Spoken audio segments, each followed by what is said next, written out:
Arrival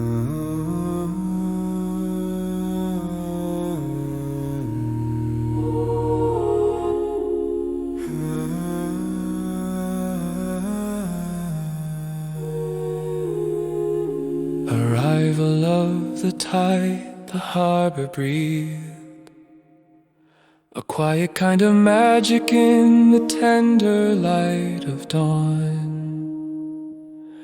Silvery mist drifted lazily over the water, illuminated by the nascent sun, painting the canvas of the morning with an ethereal glow.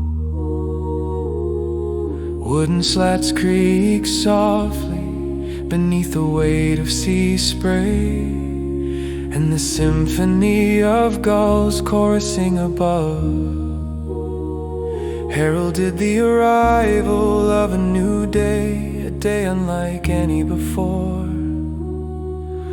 For Samuel Bennett, a soldier whose soul had been storm-tossed and weathered by the tempest of war. Samuel stood on the pier, his duffel bag heavy at his side, yet the burden within his chest, far greater the air, carried sense of salt and possibility, invading his senses with a sharp clarity. As he watched the horizon, its hues unfurling like a prayer in bloom,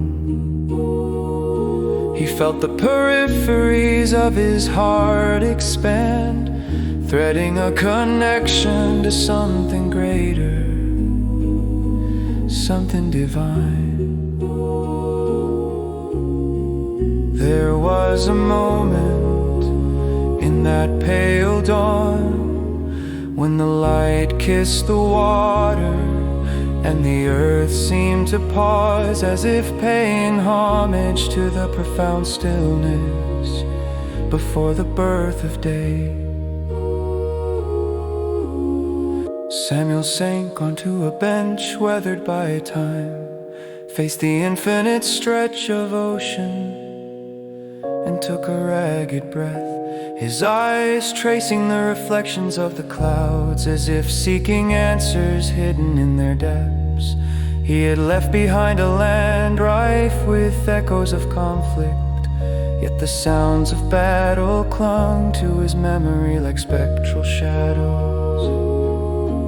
Here at the brink of a new beginning,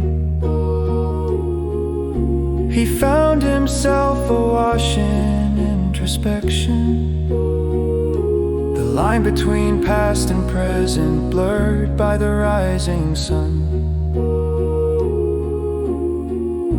A gentle breeze whispered through his hair, and he closed his eyes, allowing the breath of morning to wash over him. Little by little, he let his thoughts drift on the wind, asking silently for guidance, for wisdom to light the path obscured by uncertainty.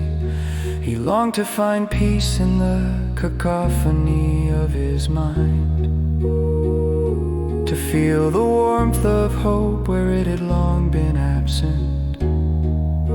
Softly, he spoke into the morning, his words a prayerful cadence, carried away on the lapping waves. It was a prayer for light, a call to illuminate the darkness that clouded not only his soul, but the souls of those he had left behind. In that sacred communion, he made a vow, not just to survive, but to truly live, to find beauty and meaning even amidst the remnants of pain. The sun, now risen, scattered its rays across the expanse, unveiling color Samuel had never before perceived.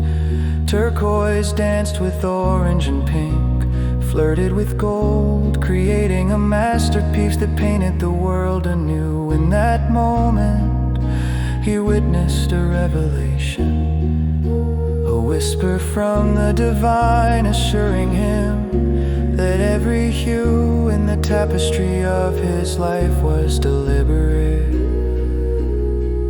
that the brilliance of morning was a prelude to the promise of renewal. Samuel felt a stirring within, an awakening of the spirit. I came to the unfolding of a dawn flower. It was as though the light had reached inside him, finding and mending the fractures within, each one a scar from a battle, both external and internal.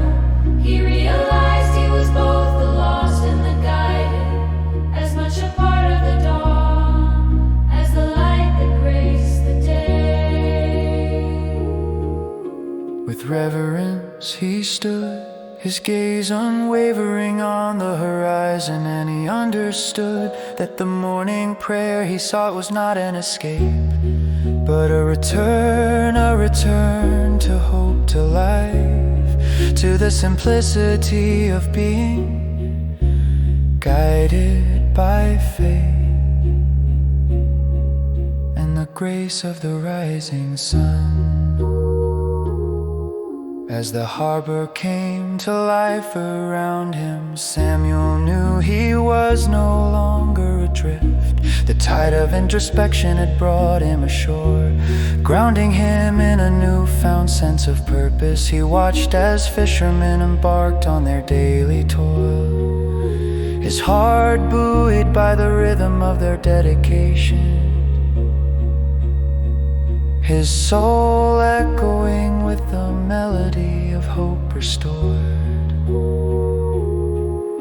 The prayer of morning lingered between sky and sea, a covenant between Samuel and the heavens, sealed by the first light of day. He shouldered his bag, no longer heavy, and walked along the pier, each footfall a metronome for the promises whispered into the dawn. The sun glinted boldly upon the waters, casting a glow upon Samuel's path.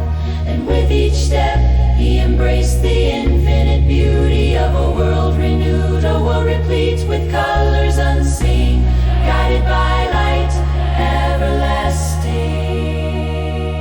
Thus the morning prayer became not just a hope for the lost, but a beacon for new beginnings, a silent pact with the universe, that with each dawn there comes the promise of a brighter day.